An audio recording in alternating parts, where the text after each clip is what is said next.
Good evening once again. Welcome to today's broadcast. My name is Gloria Mutesi. As we begin this edition of the news, let's inform you that Ethiopia's Prime Minister, Dr Abiy Ahmed Ali, is in Rwanda for a two-day working visit. The Ethiopian Prime Minister was received at the Kigali International Airport by a group of government officials led by Rwanda's Minister of Foreign Affairs and International Cooperation, Dr Vincent Biruta, and later on Sunday evening, Dr Ahmed held a tête-à-tête with President Paul Kagame at Urugwiro village. Mozambique security forces working with the Rwandan security forces currently stationed in that country have been returning local residents who were displaced from the province of Cabo Delgado back to their homes. As stationary reports, 684 people have already been returned to the coastal town of Palma.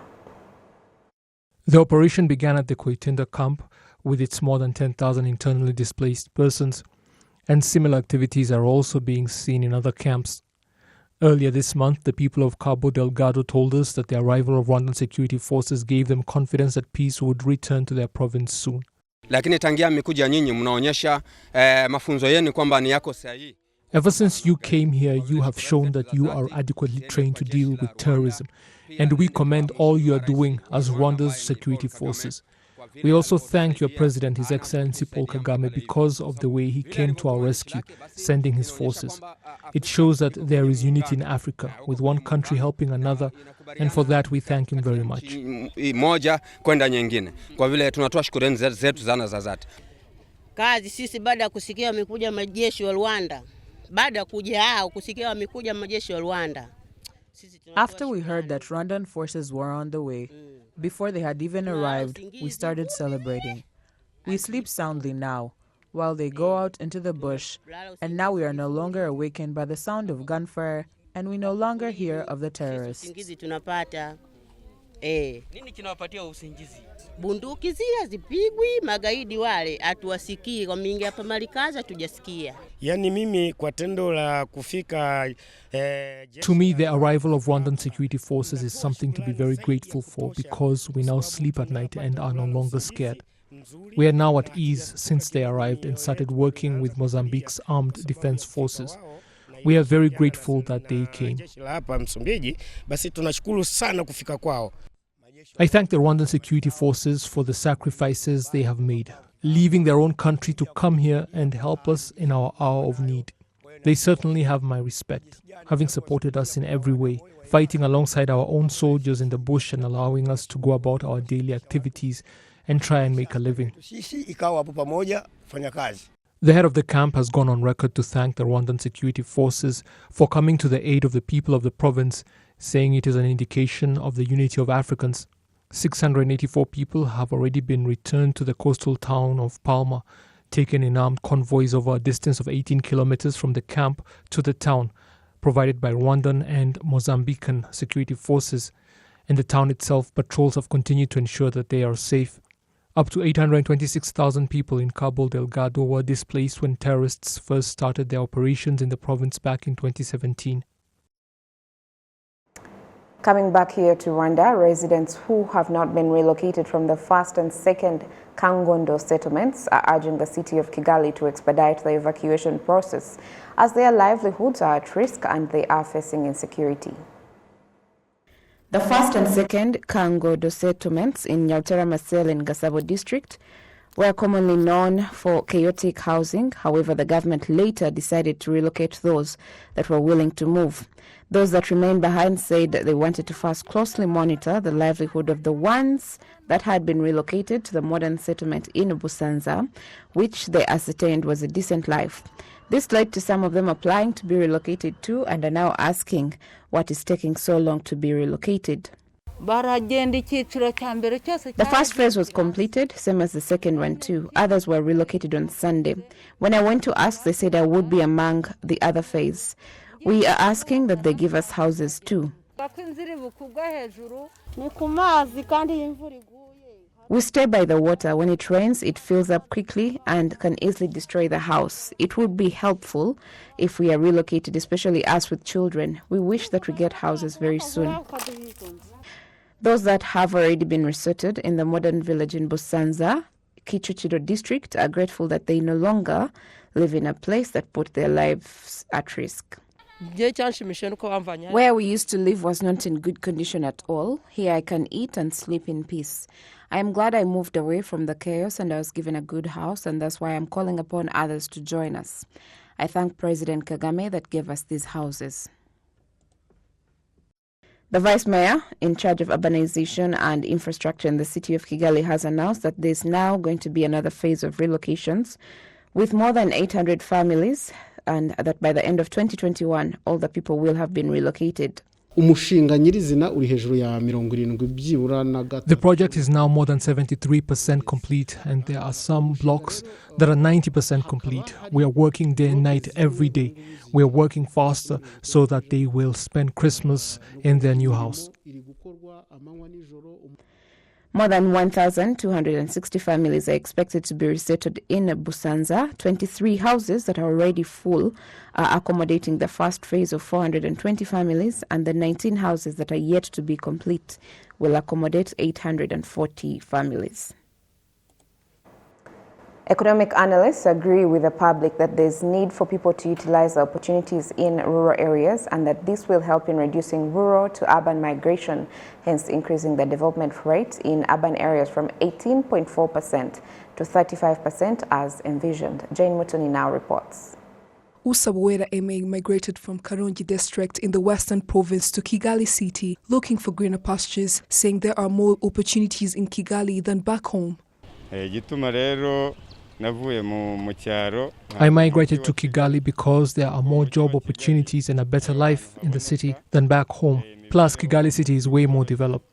A report prepared by the United Nations Development Programme includes a human development report for the last 15 years, which shows that the level of human development in Kigali is higher than in other provinces. Only this collection shows that the northern province moved from the 5th place, which was the last in 2011, to the 3rd place in 2016. The vice chairman of the private sector in the northern province, Shirimomo Jean-Claude, explained some of the reasons.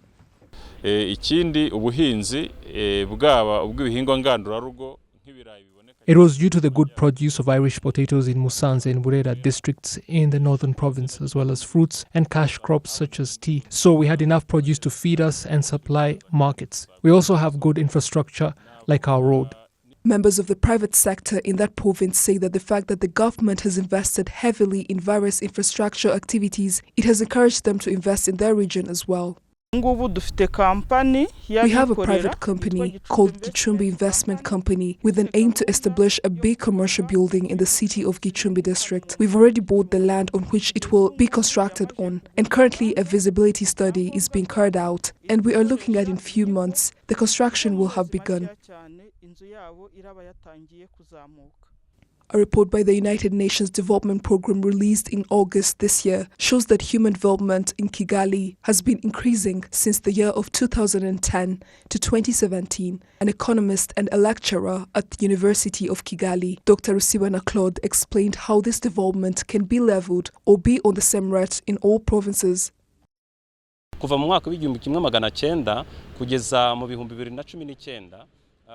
From 1990 to 2019, the Human Development Report shows that it has risen by 119%. Local officials in provinces should inform their communities of the opportunities available in those provinces so that people can make use of them. But again, the government should also play its role in creating projects that will offer jobs to the people. The Human Development Report in 2017 shows that in Kigali city, it was a rate of 0.64 from 0.63 in 2014 and 0.59 in 2011. The Southern Province in second place had a rate of 0.51 from 0.52 in 2014 and 0.50 in 2011. The Northern Province ranked third with a rate of 0.51 from 0.51 in 2014 and 0.49 in 2011. The Eastern Province was fourth with a rate of 0.51 from 0.52 in 2014 and 0.50 in 2011. The Western Province ranked fifth with a rate of 0.50, down from 0.51 in 2014 and 0.49 in 2011. The This third report on human development in Rwanda shows that there is need to share development activities in order for the country to achieve its target of urban development at 35% by 2024 from 18.4% in 2017. Jane Mutoni, RTV News. Now, some churches that have not been open for a year and a half are asking that the authorities carry out inspections so that the churches that meet the requirements for COVID-19 preventive measures may be reopened, as some of them have not yet been inspected. The Rwanda Governance Board, however, has reiterated that churches without all the requirements shall not be allowed to reopen. The Foursquare Church in Kimirongo, which was once closed, was reopened after it had proven to have all the COVID-19 preventive guideline requirements. Christians say this serves as a lesson to always abide by the COVID-19 prevention guidelines, whether in or outside church. We were happy to see our church reopened. We had almost lost hope, but we now thank God, as we are back to fellowshipping together. On one hand, some churches that have been closed for over a year claim to have fulfilled all the requirements but have not yet been inspected up to this moment. We were given a list of requirements of which we have to meet, and as you can see, we've outdone ourselves. We've installed automatic hand washing facilities. We've also installed seats that are spread out by 2 meters between each other, and we also put signs where one should sit and not sit. The Chief Executive Officer of the Rwanda Governance Board, Dr Ahmed, explained that the COVID-19 prevention guidelines were an addition to the existing regulations related to cleanliness and security in churches, which is one of the reasons that caused a delay in the process of reopening churches. Churches that are not qualified either legally or in fulfilling the COVID-19 prevention guidelines requirements will not be reopened, which means if they are not met, then they shouldn't bother expecting that their churches will be reopened. And those who have met all of the requirements have to apply, and then we evaluate the risks of the COVID-19 infections, or if the cases are low. When churches reopen, it means a lot to the believers because they are able to fellowship. So far, no official figures have been released on the number of churches that have been reopened, but according to the RGB, more than 60% of churches in Kigali have been reopened, while in the provinces it is between 30 to 50%. RGB assures the vaccination program will enable more churches to reopen, just like other activities. Jane Mutoni, RTV News. Well, away from Kigali, residents in Gicumbi district say that there are some people that have become complacent when it comes to COVID-19 prevention guidelines and have hence become the main reason for the increase of COVID-19 infections. The district administration says they've now stepped up efforts to deal with those flaunting the guidelines by hosting house parties, which poses a risk of increasing infections. Some small markets and trading centers across Gicumbi district are characterized by overcrowding and no social distancing, as well as no face masks. In addition, there's an issue of cross-border movement and trade, which residents acknowledge that this indeed brings on the new infections. We follow all the standard operating procedures for COVID-19 as much as we can. Initially, we had a poor perception, but we have now been sensitized and we all know how this disease spreads. I believe we can manage the new infections if we set up our efforts in adhering to all the guidelines. Gicumbi District Mayor Ndayambaje Felix attributes the increase of COVID-19 infections to cross-border movement, house parties, and people crossing the border illegally. The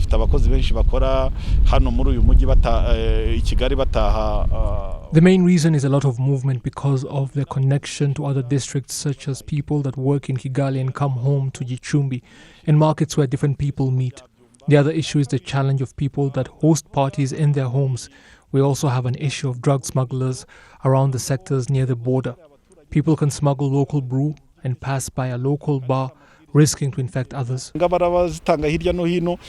The mayor reiterates that even though there's an increase in COVID-19 infections, there are measures that could bring the infections down.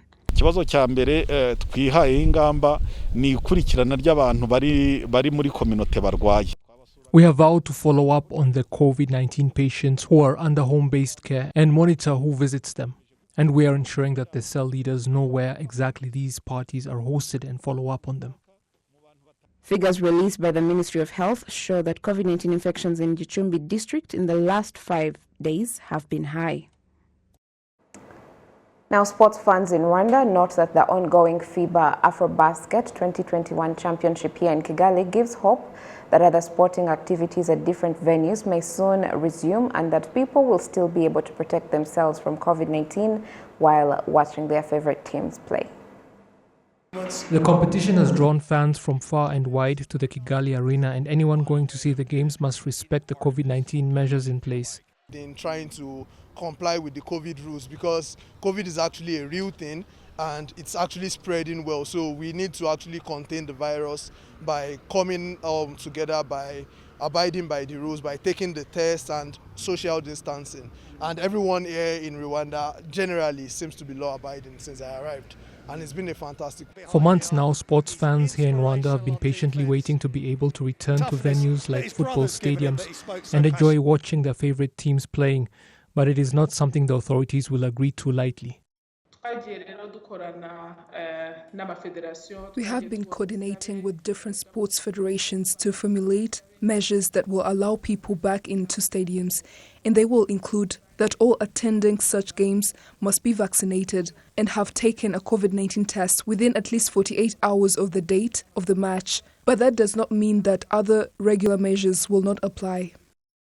Despite the progress that is being made in the fight against the spread of COVID-19 and the fact that at the current rate life will return to normal sooner rather than later, there are some putting their lives at risk and others breaking the preventive measures in place.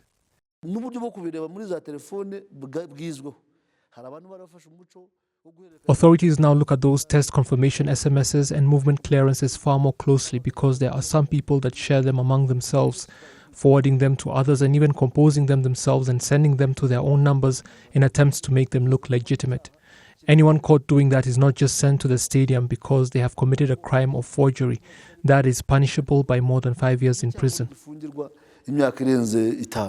Rwandans wishing to watch the basketball matches currently taking place at the Kigali Arena must prove that they have gotten at least one jab of a COVID-19 vaccine and also be tested for the virus. We'll leave it at that for today. I wish you all a blessed week ahead. God bless and keep you. And until next time, I'm Gloria Mutesi. Bye for now.